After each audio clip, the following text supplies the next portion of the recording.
guys, it's Tyen. So I got a lot of requests from you guys after my previous meal prep video for me to do vegetarian or vegan friendly recipes. So I'm gonna show you guys today a couple of simple and delicious recipes that you guys can try at home. Every time I talk about plant-based or vegan recipes, people just think that it's bland, it doesn't taste good, and give me this very disgusted face like I'm gonna give them salad and celery to eat. But actually, plant-based and vegan recipes can be really delicious for you. Over the past, I would say year or so, I have switched to more plant-based alternatives as well as just choosing the vegetarian options when available to me. And I think just doing that overall has not just helped me with my weight loss and my own personal weight management, but it has also helped me with my digestion and overall energy level. So I have personally felt the benefits of eating less meat, not maybe like becoming plant-based completely, but I think that just by cutting out the amount of meat that you eat and being a bit more conscious about having more plants in your diet, that can really transform your body and your lifestyle completely. But just a little disclaimer, this just worked for me, it might not work for you. But anyway, I'm excited to show you guys a couple of meat-free recipes that I personally love. A couple of the recipes today can be found on the No Sweat app recipe library. A lot of you have asked me for a nutrition feature because eating well is just as important as working out. So I've curated some meal ideas over there to help support you on your fitness journey. This is Japanese tempeh curry with brown rice, and it's one of my favorite dishes from the app. It takes about 25 to 30 minutes to make, and okay, honestly, that's a bit long for me when anything is anything more than 15 minutes. However, it is worth making. It's super easy to make, especially for like a noob chef like myself. A lot of people have this impression that tempeh tastes disgusting, like cardboard, but this is gonna show you that it's not always the case. Okay, so let's get cooking. For this recipe, you will need these ingredients. First off, set your brown rice to cook. You can use a rice cooker, but I only have a small amount of rice that I need, so I'm using a pot. While the rice is cooking, let's prep and cook the curry. Chop the tempeh into bite-sized cubes. Tempeh is a traditional Indonesian food made from fermented soybeans. It's got a chewy texture and slightly nutty taste. For the most part, it doesn't cause bloating or gas. It's rich in proteins and antioxidants, and if you have a sensitive stomach, it makes for a good alternative to foods like beans. Lightly coat the tempeh cubes with corn flour and pan fry in light olive oil until a crust forms. I really like my tempeh slightly charred and golden brown. Next, saute the carrots for 5 minutes until slightly softened. Then, add in onions and cook for another 1 to 2 minutes until the onions turn translucent. Now you can add your Japanese curry cube and sufficient water. Just follow the instructions on the packet for this.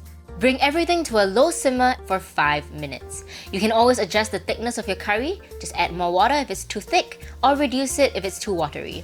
Smelling good, looking good. I feel like I'm in like Japan now. Yes! I'm like a Japanese housewife, officially. But like a vegan one. Once the curry is done, simply spoon it over the brown rice and serve. Personally, if I make curry, I can eat it over the course of 2 or 3 days, for different meals. So this would be a good portion for me to even do a meal prep. But I am sharing this today with our team, so I want it to be pretty and special. So I have some spring onions for garnishing, and there you go. Okay, it's time for a taste test. I am so excited to dig in. I have these beautiful golden nuggets of tempeh, carrots, brown rice.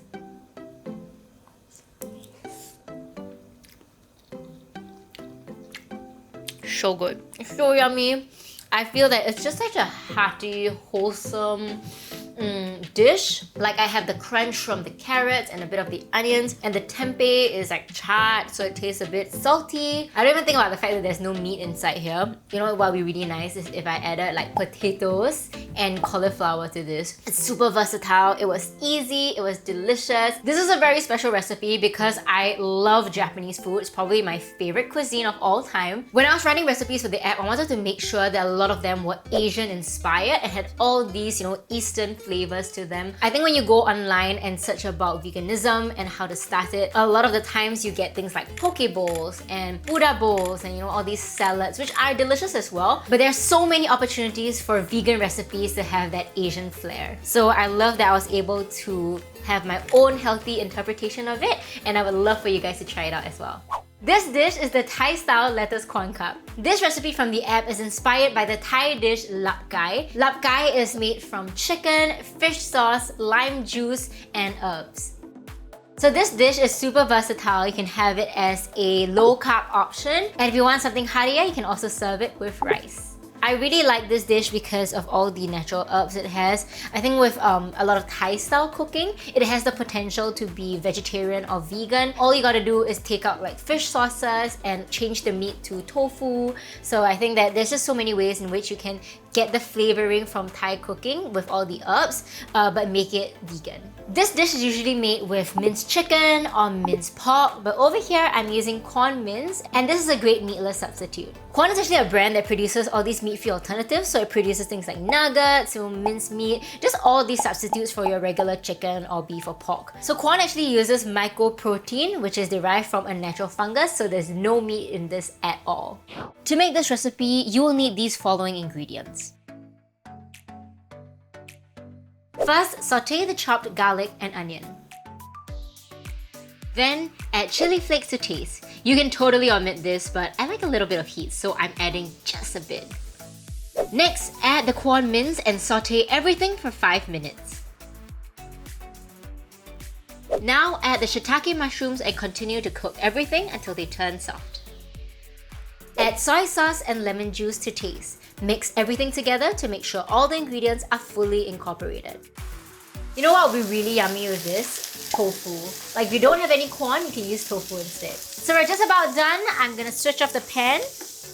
Peel off your lettuce and use them as cups for the mince. Here we have it, my Quorn lettuce cups, and I'm gonna do a taste test. This is like a veggie burrito. This is so good. I love the crunch from the lettuce. There's so much texture in one bite, and I feel like 1 or even 2 of this can keep you super full. To me, Quorn is truly revolutionary because I cannot tell that this is not real meat. So if you're on a low-carb diet, I highly recommend that you try this out, and this takes almost no time at all. Here we have spicy sesame noodles, and there's nothing more comforting than a warm bowl of noodles to me. And you know, if you have any leftovers in your kitchen, this is a great recipe for you to use them up. These are the ingredients you'll need for this recipe. I'm gonna start by cooking my noodles. Cook the rice noodles according to package instructions and set it aside. In a pan, fry the tofu until a nice color develops. Add in the red pepper and mushroom and fry until it turns slightly soft. I like a little bit of bite to my vegetables, so I try not to cook them for too long. Add garlic, soy sauce, honey, vinegar, sesame oil, pepper, Japanese pepper, and let everything cook for about 2 minutes. Add your cooked noodles to the pan and mix everything together.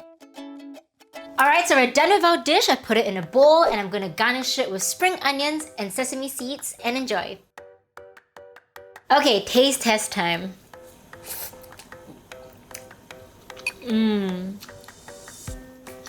So good. I feel like when it comes to sesame noodles or any kind of Asian noodles, you really just can't go wrong. This is so easy. It took me, I feel, less than 15 minutes to whip together. This is so good. It's not on the app, but I think I might have to add it in now. Again, you can use anything you want. Like if you don't have peppers, you can use different kind of vegetables. And if you're looking for low-calorie options, you can also try shirataki noodles. All the recipes that I'm showing you today, you can use them for meal prepping. You can have a big pot of them and then section them into smaller meals for you to enjoy throughout the week. In general, these recipes keep really well in the fridge, so you don't have to worry about them going bad.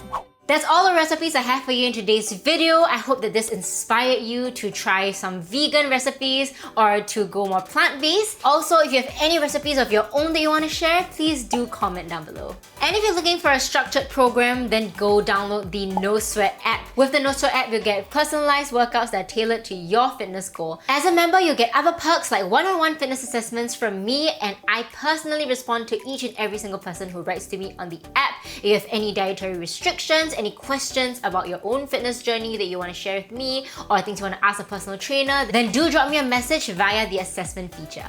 You'll also get access to live chats and live stream workouts and even exclusive invites to our meet and greet sessions. Once you download the No Sweat app, you'll get your first 7 days for free, and after which you have the option of signing up for a 1-year, 3-month or 1-month subscription. And if you sign up for the yearly membership, we will also give you a set of No Sweat resistance bands for free. We also have a merch store where you'll find useful supplements for your home workouts, so head on over there to check it out. Lastly, with all our other videos, please remember to give this one a thumbs up, click the subscribe button and hit the little bell so you never miss a notification every time we post a new video. Or you can download the Clicknetwork app to watch our videos over there. I'll see you guys in the next one. Take care. Bye!